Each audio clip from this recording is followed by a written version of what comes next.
Big news in the space world.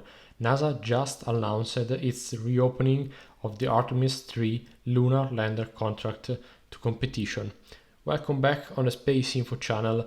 Today, that's not such an emotional video, probably, because we are talking about a couple of articles that we have found, and some of you, sent to us through our Instagram account. So thanks to all those sent these articles to us. One is an article from Space News by Jeff Faust, published on October 20th, 2025 for sure.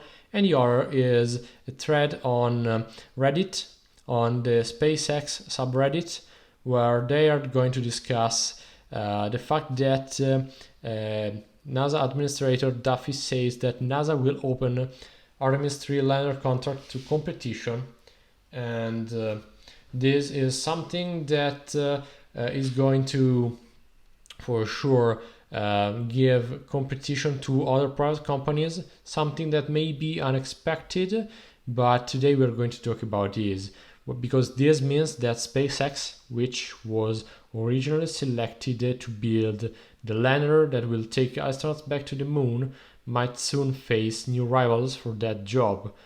That's what's going on. Well, back in 2021, NASA picked SpaceX Starship design as the sole human landing system for Artemis III. You may remember this competition, which was not really a competition between those much companies at that time for sure. There was SpaceX and Blue Origin, and SpaceX won quite easily at what it seems the competition to get some funds in order to bring its spacecraft. In the case of SpaceX, I'm talking about Starship. In case of Blue Origin, it would be a different one, to get some fund in order to land men back on the moon, because Artemis III will be the first Artemis mission to land humans back on the surface of the moon, within the Artemis program for sure. So SpaceX won this competition. Blue Origin tried to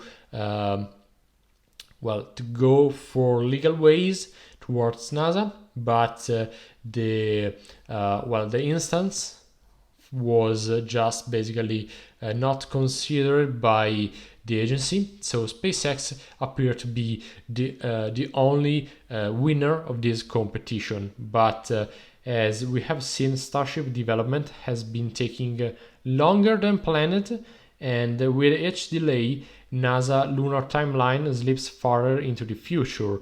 Well, this may seem an excuse on the NASA side, because we know that the SLS, the whole Artemis program, may even be shut down. But in any case, being this an excuse or not, this is the delays of Starship seems to have contributed to the reopening of the competition in order to get a spacecraft capable of landing humans on the surface on the moon. Well, now, acting NASA Administrator Sean Duffy said that they're officially opening that contract back up to competition. In his words, quote, he said, "We are in the process of opening that contract up. We are going to have a space race among American companies to see who can get us back on the moon first." That's a big shift.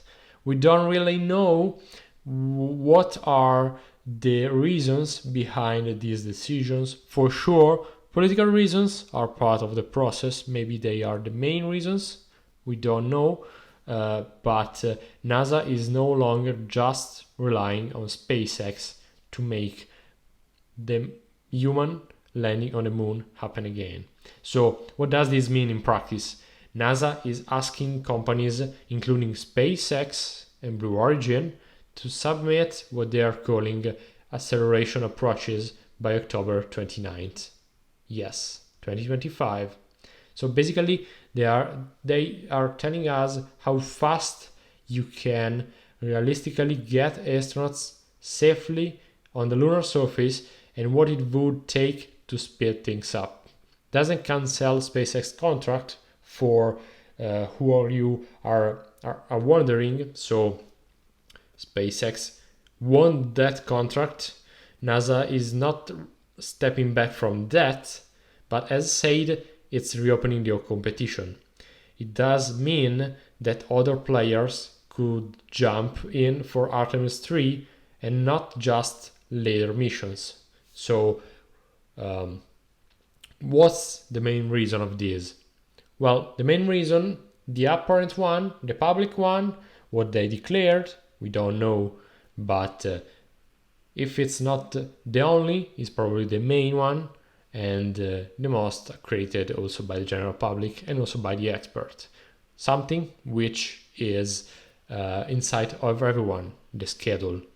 The schedule is at risk. Starship is still testing.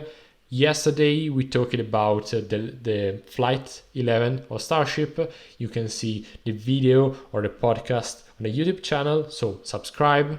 It's free, but help us a lot. Or on Spotify, you can also read a lot of articles by our team of experts, by the SpaceInfo Club. So just go and look. But the point is that Starship is still testing, and NASA does not want to put its all eggs in one basket. Especially with China, which is wishing to land taikonauts on the moon before the end of these decades. Does this word sound familiar to you? Well, think about this. NASA wants redundancy and a faster path forward, even if this means opening things up again. The space community reaction has been mixed. Some people say that competition is healthy, while under more business point of view, this may be true, but some others think that this may just complicate things with no need for this, especially since NASA budgets, are already, I would say, thin. So yes, as we may read on Reddit, on the SpaceX subreddit, plenty of users are skeptical that any new provider could realistically build lunar lander faster than SpaceX. Just to give you an idea, the Emperor is displeased with your apparent lack of progress is just one of the comments with the answer which I have altered the deal. Pray I do not alter it any further. Interesting development indeed. It is anyway realistic and very skeptical. That's words from another user. And as usual, Eric Berger of our technical has some very good insight. This is another article that you may read. That's a good read indeed. That's also my opinion. So you can just go and look for that. Some others think this may be unrealistic. Looking for alternatives back in 2021, another comment quoting, might have found something to get boots on the ground sooner, but doing it now is not going to change anything. This is the end of another comment. This may be true, we don't know, but we're going to see. It's an opinion of another user, Simon Drake, on the subreddit. But back to us. Well, in the bigger picture, this may mark a shift in NASA approach. We have assisted to different, I would say, paradigm shift in the contract approach from the cost plus margin approach, fixed cost approach, things like that. We have talked a lot, especially in our previous video, in our previous articles about this. We have also interviewed some experts specifically on this topic. This was something that has changed radically NASA approach. Now, something like 20, almost 30 years ago, as a beginning, and gave birth to something which may be defined new space economy, at least on the US side, while a new change in paradigm may also happen now. They are saying that the moon is a priority and they'll work with whoever can actually get them there soonest. And this could mean that more money are flowing into the companies like Blue Origin, Lockheed Martin, or even new players in the lunar lander game. This is something that may happen, but Don't worry, you have heard about Blue Origin, Lockheed Martin, just about the companies that I've mentioned, maybe Boeing. This is something that I leave to your opinion. Maybe let me know down in the comments.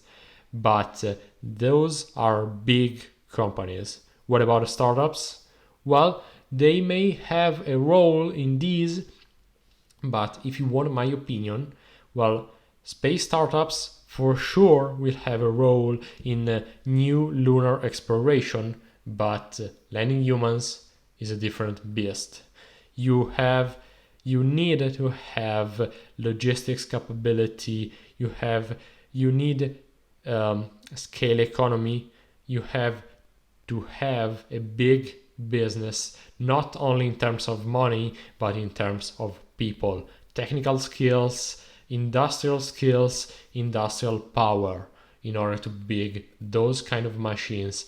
Landing a rover, sending a rover on the surface, sending a satellite in the lunar orbit, even in the Martian orbit or in deep space is one thing, but landing humans is completely different in terms of scale. It's like 1,000 times the thing, just to give you an idea. So probably it will be still a matter of big companies.